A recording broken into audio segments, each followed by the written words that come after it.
Stop treating men like they're the prize. There's this issue that everybody keeps talking about, how men think they're the prize.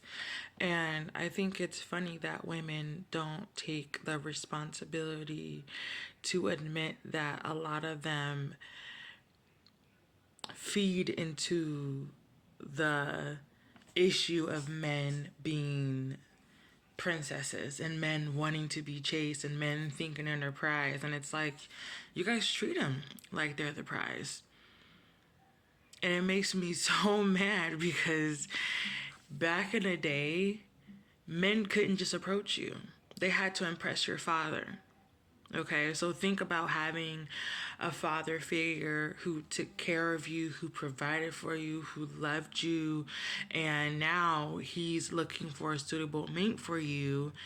Who would better fit the position to look for a man for you than a father that took care of you? Because his standards are going to be high, because he wants to make sure that the next man that takes care of you is going to take care of you better than he could.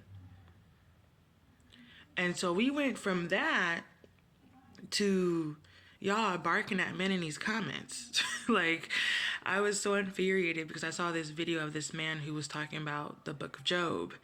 And I think it was the book of Job or Noah, one of those two characters. Anyways, he's talking about the Bible. He's talking about God. He's talking about Jesus. And he had like 200, 300 comments. And you know, the comments were just full of women complimenting him. He's talking about God, and you got women barking in the comments. Oh, this had nothing to do with the topic, but your eyes are so pretty. Oh my God, you're so cute. Oh my God, you're so handsome. Nothing to do with the topic. Why are y'all barking at these men in the comments? And then you're wondering why they want to be chased. And one of the issues that has yet to be confronted or talked about in the church is the fact that men in the church are the same way. Why do you think there's so many scandals with men in the church? And it's because these men in the church get chased. They are getting chased in the church like they're the prize. Men in the church think they're the prize. I think religious men are the worst men to ever be they're the worst men to date. They're the worst men to marry. Because in the church, the men, because it's usually a male pastor, right? He's not teaching the men how to be men of God. They're not teaching men how to have integrity, how to be a man of character. They're not teaching men that. I've been to church my entire childhood up until college years for like 23 years straight. And I've listened to like the same 10 sermons. I learned more reading the Bible on my own than in the church.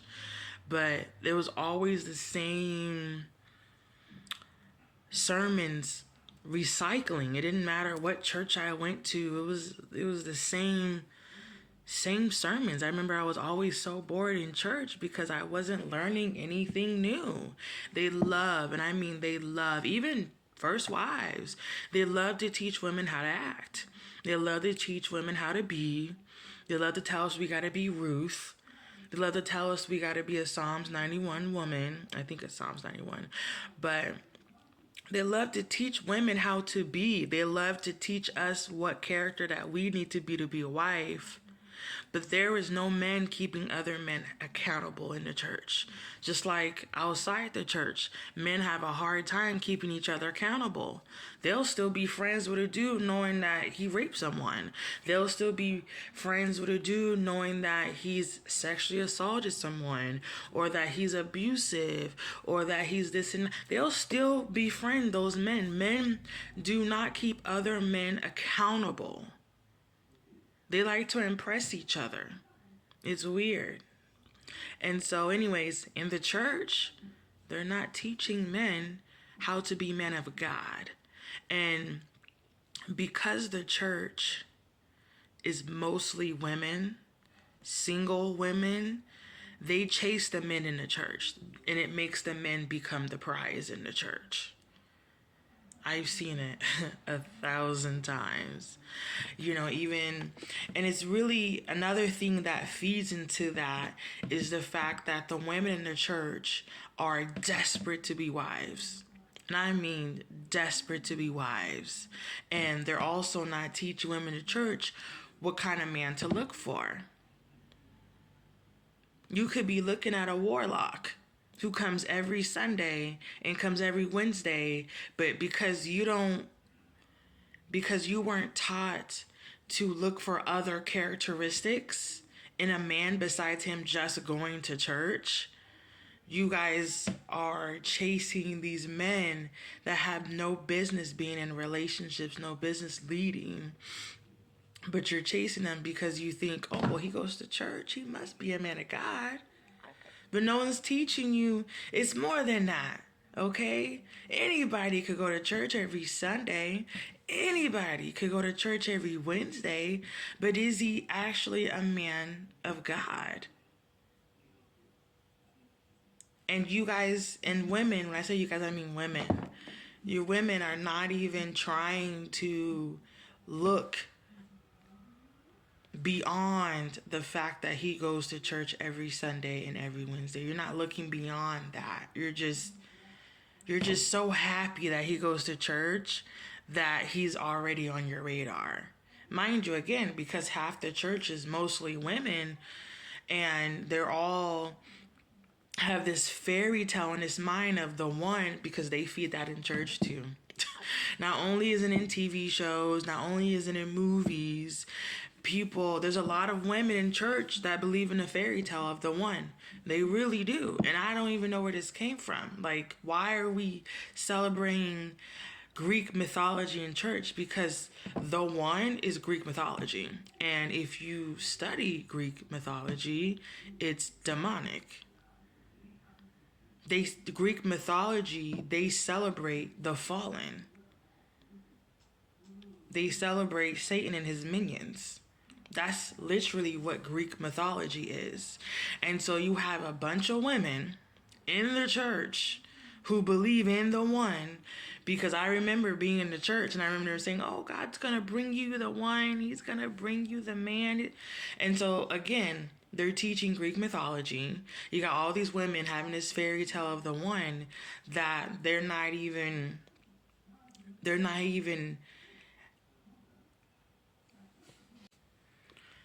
they're not trying to do themselves a due diligence to try to even get to know the guy besides seeing him in the pubes every Sunday and every Wednesday.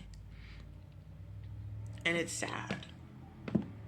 It's so sad. And it's so funny because you have so many women making these videos talking about men think they're the princess, they think they're the prize. But how many women out there are making it so easy for men to have access to them? And I mean, they're making it so easy for men to have access to them. So easy. You're laying with a man and he don't even provide lunch for you. He didn't even give you the commitment of marriage, but you're giving yourself to him. Men need our energy. They siphon our energy. Okay, that's why even gay men have nothing but women friends, or mostly women friends, because they still want our energy. They may not want nothing else to do with us sexually or, to build a family, but they still want to be around our energy. And there's so many DL men who also want our energy. And there's so many women who allow them access to themselves, and this man has not shown you commitment or loyalty. I feel like the divorce rate is so high, especially in the church, because you got people pushing people together in the church too. And they're not, again, women are not doing themselves the due diligence to actually even get to know the guy. They're just They're just get into this whole motion of, oh, he could be the one. And it's just like, why are we not teaching women that just because a man goes to a church every Sunday, every Wednesday, doesn't mean he's a man of God? Why are we not teaching women that they need to look for integrity and character? Why are we not teaching women that, because just like when you're dating, you have to have those important conversations, because when you skip those conversations, that's usually when divorce happens down the line, because you guys didn't have those important conversations that's going to come up. And when I mean important conversations, I mean, does he want kids? Okay, savings account, credit score, does he have a temper? What is his relationship like with his mom? What is his relationship like with his father? These are important questions. There's this woman that I know, and she's been married to her man probably like 10 plus years. But I remember I had a conversation with her, and she told me that she married a man in the church, of course, and I bet you all her friends and all his friends were pushing them together. Because again, there's this propaganda in the church, because that's what we're going to call it. We're going to call it propaganda. There's this propaganda in the church where, they believe in the one. They really do. They don't even want to have those real conversations to actually get to know if this person's a good, suitable mate for you. They will push two people together, and there's already the infatuation there. There's already the hormones going off in there, and they just feed off of it, and then they end up getting married. And then a lot of them get divorced because they didn't even have those important conversations. They were getting persuaded by everyone around them, telling them, this is the one, this is the one, this is the one. First off, if someone tells you this person is the one for you, don't even listen to them, because that's not God language. We have suitable mates. We have suitable mates. We have choices. We have free will. Okay? That's what we have. We don't have the one. Again, that is Greek mythology. So back to the story with the woman. She married a man that doesn't want kids. Now, why would God bring you a man that don't want kids, but you have desire to have children? How does that make sense? And I felt really bad for her, because it's like I'm watching her from afar from social media, and she's at a position where I feel like she's just, she's trying to cope with the fact that she'll probably never have kids as long as her and her man are married. And it's like, God doesn't want you to miss out on your desires. He loves to give us our desires. He loves to give us the things that we truly desire in our heart. So again, why would God send you a man that doesn't want kids, but you have the desire to have kids? Now, had she not fell for the propaganda of her friends probably pushing her to this man, and his friends probably pushing her to him, they would have had those conversations, and they probably wouldn't have gotten married, because that's a big deal. That is a deal breaker, actually. That's why you need to have these important conversations, because it's going to be 20, 30 years along the line. And guess what? She's going to have this desire in her heart for motherhood. And she settled for this man who she thought was the one. You know what I'm saying? And so it's sad, because a lot of women settle. And it's because no one's teaching women how to date. I was even taught how to date. I had to learn on my own.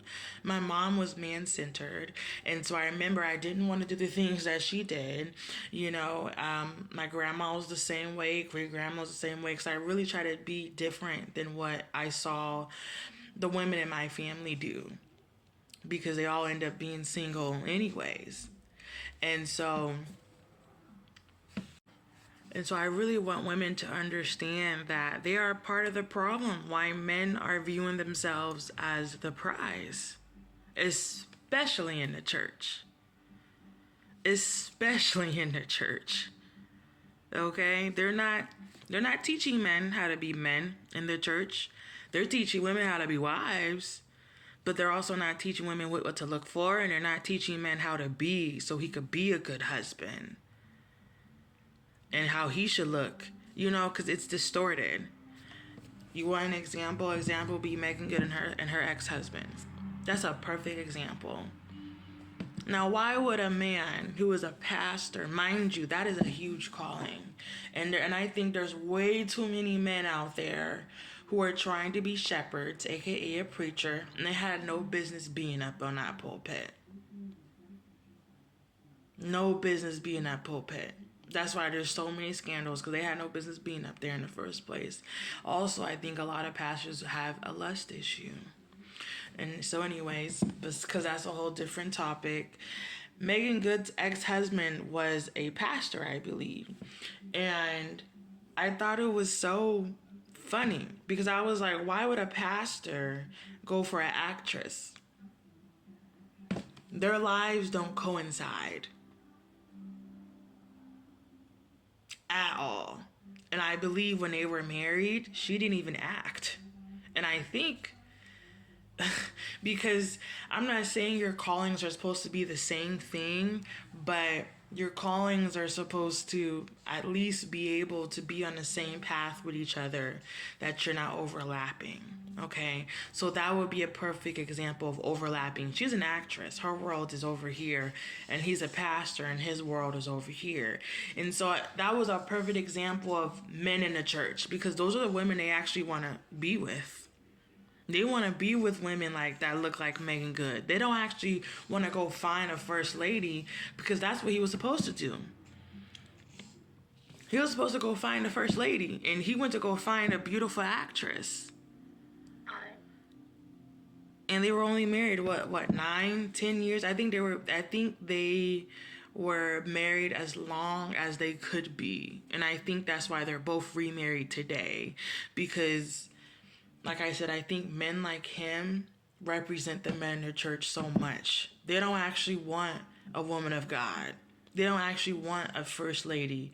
They want women like Megan Good, okay? And I'm not saying Megan Good is a bad thing. She's an actress, and she's gorgeous. I don't think she was created to be a first wife, but she was chased by a pastor. You know what I'm saying? Like, how does that even make sense? And it goes along with the propaganda in the church, where they're not teaching women what kind of men to look for, and they're not keeping other men accountable on how to be a man of God. And I want women to understand you're feeding into the whole movement of men thinking that they're supposed to be chaste. You got a whole movement of men thinking that they're the prize. And again, it goes back to even gay men want our energy. Okay? They're not explaining in the church how much a blessing it is for women. Okay? Like I said, that one dude, he made that little TikTok about, and he was talking about the Bible, and there was women barking in the comments. They're complimenting this man and barking at this man in the comments, and all he's doing is talking. You guys are reversing the roles, and you don't even understand that you're feeding into it. You guys are wondering why the men are wanting to be chased, but it's hard to find. You could find it on any conventional, attractive, handsome guy makes a video. You will find a bunch of women in the comments barking. And again, it just feeds into this movement. And I think there's a lot of women, there's too many women actually, who do not understand why they're the prize. Because again, they're not teaching it in the church, and I don't know why. You know, there's a Bible scripture that says a man finds a good thing when he finds a wife, You will never find another scripture in the Bible that says the opposite, because we're the prize. Men aren't the prize. We were created secondly, and there was a reason why, because we were the ones that were needed, not the other way around. They're not teaching women how much blessings we add on to a man's life by just existing. Just existing. Our aura, our energy, it is beautiful. It is gorgeous. It carries blessings. It will tell you how many blessings is added onto a man's life when he finds a wife, because we automatically carry blessings. That's why we're the prize. We are just existing a blessing. We could change a man's life by just being by his side. And they're not teaching them. They're not teaching men that in the church. They're not teaching that we are supposed to be pursued. We add on to their life by just existing. It's not the other way around. Why do you think women could be single and still thrive?